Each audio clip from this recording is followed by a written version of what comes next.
back to the Care Plan. I'm so thrilled that you've decided to join us today because with me is Michelle Brown of Collections by Michelle Brown.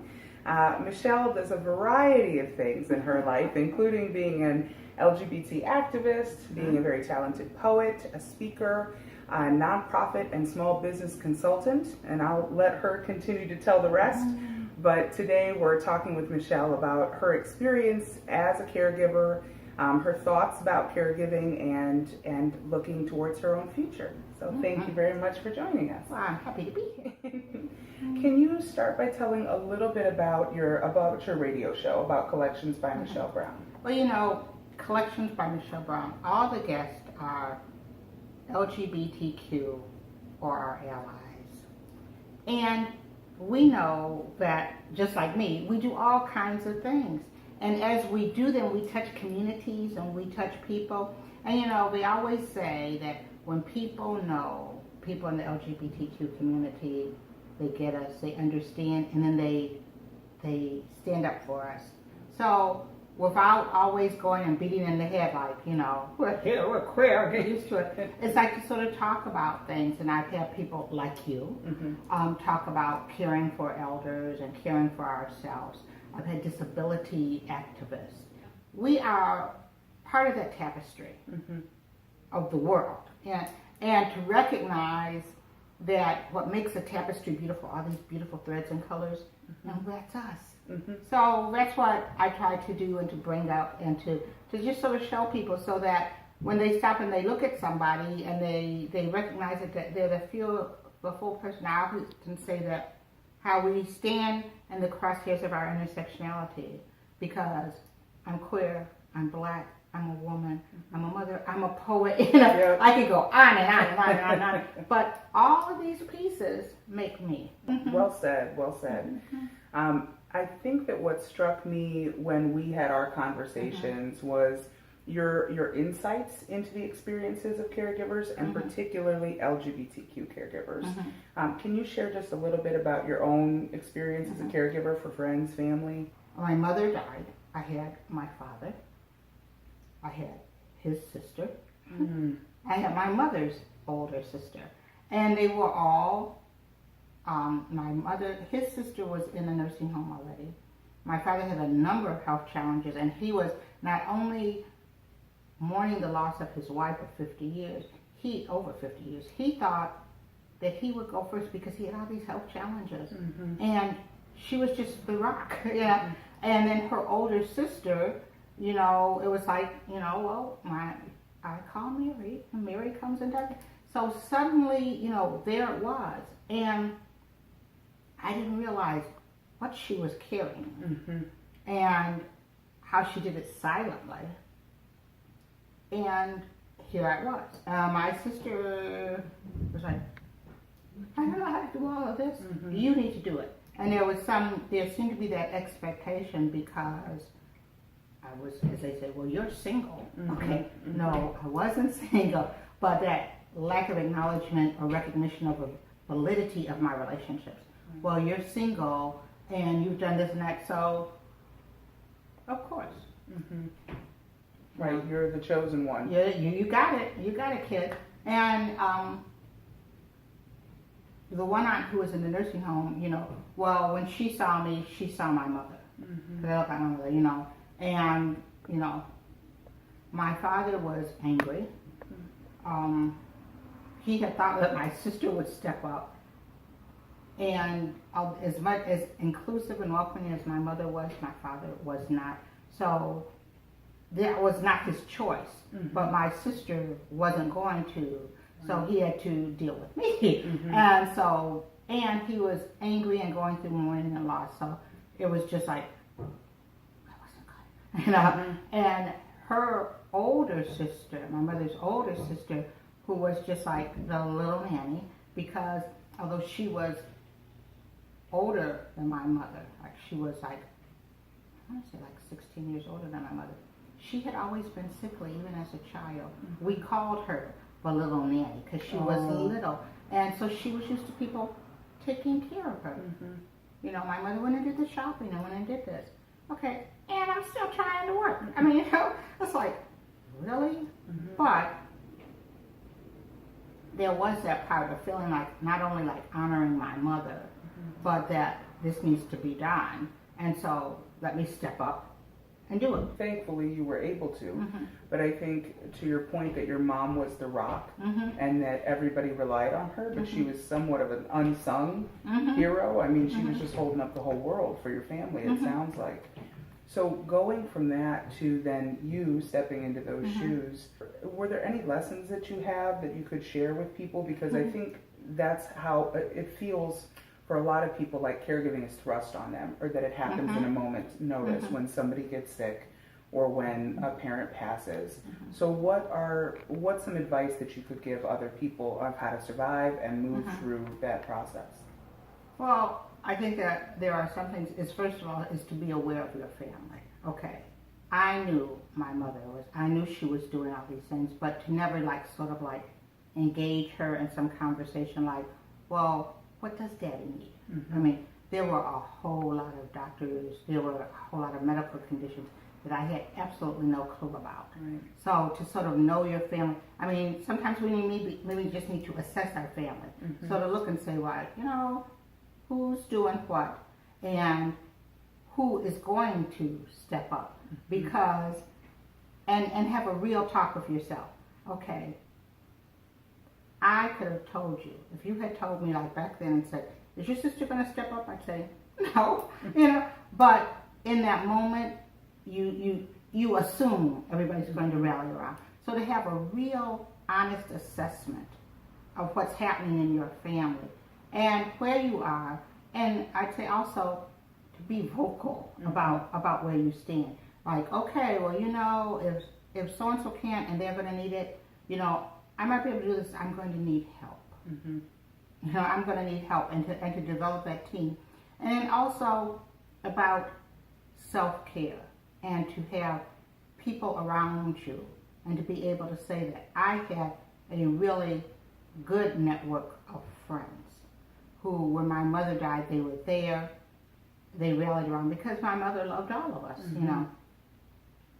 Not so much, it didn't feel like, why don't you just put your father in someplace, So to have friends who are at some place, to be able to have that conversation with them and say, yeah, I know that you might not understand, but this is what I'm going to do. How can you support me? How can you care for me?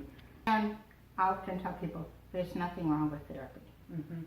Okay, there is nothing wrong with therapy, to sort of recognize that you can't do it all yourself. And even if you don't have, people might not be able to understand that, to be able to go to somebody and really just bear it all and have them hear you non-judgmentally. Because sometimes if it's a friend you tell them, then they're going to look at somebody and be mad at them. But just to be sort of saying, sometimes that it's hurt. And to recognize and acknowledge that hurt and be able to find a way of saying it and doing it. Because I know that at one point in time, to be able to go to a therapist and say, I feel that not only am I getting beat up, but I'm laying down there and they just keep kicking me. And I need some help. And then to hear that help and to find someone to help you get the plan, because you might have a plan. I knew how to juggle certain things, but to help someone sort of say, okay, well, let's be more strategic about how you're going to juggle these things so that you aren't totally burned out. And the other thing is there's just a lot of real things, because even though you might have an employer, and I understand, you got to take off and go take Dad. Right. Okay. But, they didn't. They didn't. So pretty soon that it ended up, I said, I need to leave. And to understand that, and to be able to talk about these things, to know that it's not always going to be rosy.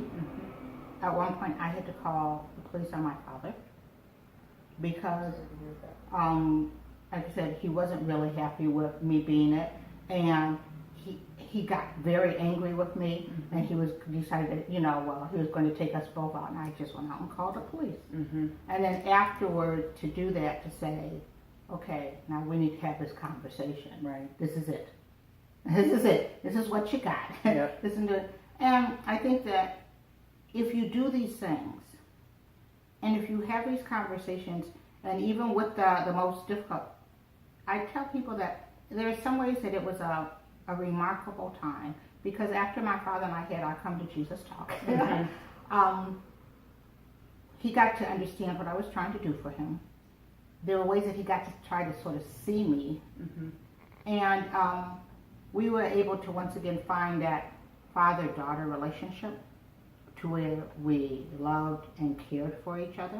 What a blessing. And even like at one point he said, well, one day I hope that you find someone who cares for him. And it was funny because he did have to go in the home because he started to get dementia. And he called me chicken, you know. I mean, but if I didn't come, he would be asking, where's chicken, where's chicken? I don't know why. But we began to do that, and it was okay. Recognize where they are. And it's not about ego. I didn't need him to go like, oh, and it's like Michelle who's doing this and that and to do that. But you can find things. My time with my mother's mother, I learned things about my mother as a child because it gave us an opportunity to sit and talk.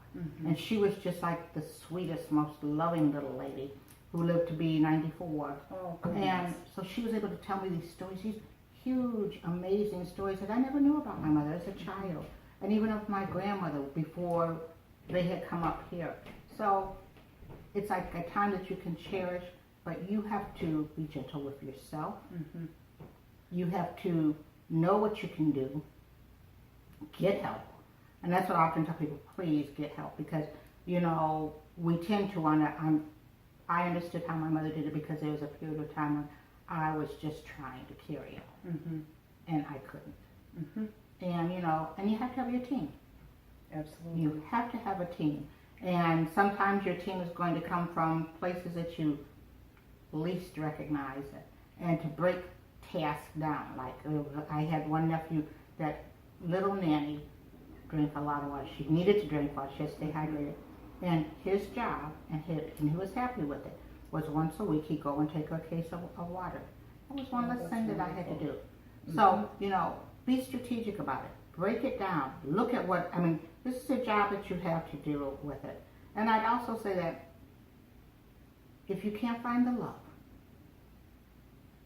then find some place for it. Because if I could not find the love somewhere deep down inside from my father, okay, to do it with hatred and resentment, that wasn't good for him, and that wasn't good for me. If you can't show them the love, then find the place or somewhere where they're going to not only get the right kind of care that they need, but they'll be treated with dignity and respect. And I know, and like I was telling you, I talked to someone, they said that somehow you think that one parent or something knows. I know my mother knew that I was up to the task.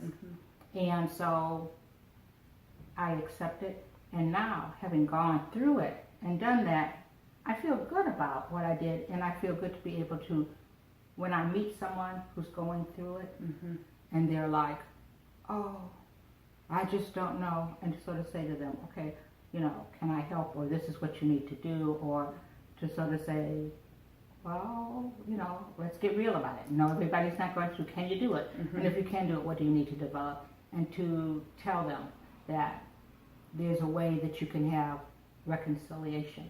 Right. That you can, this can be a golden time.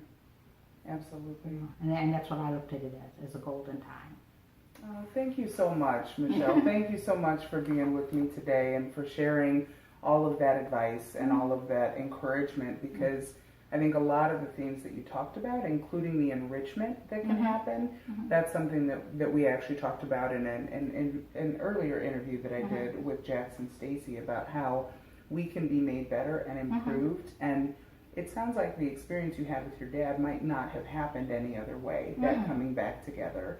And the insights that you got into your mom's life wouldn't have happened either. So there's just so much opportunity in being a caregiver for someone you love. Yeah, so. it is. You know, it can be the greatest gift. It can be the greatest gift. Well, thank you so much for being with me today. I encourage people, if you enjoyed this conversation and you appreciated as much as I did what Michelle had to say, Collections by Michelle airs on Thursdays. Every Thursday at 7 p.m. It's on Blog Talk Radio, but you can also listen to it and past podcasts on iTunes, Stitcher, or SoundCloud. Wonderful. Thank you so much. Thank you. Well, there's a Facebook page, and if you contact me, I'll get back to you. There you go. Thank you for joining us, and take good care.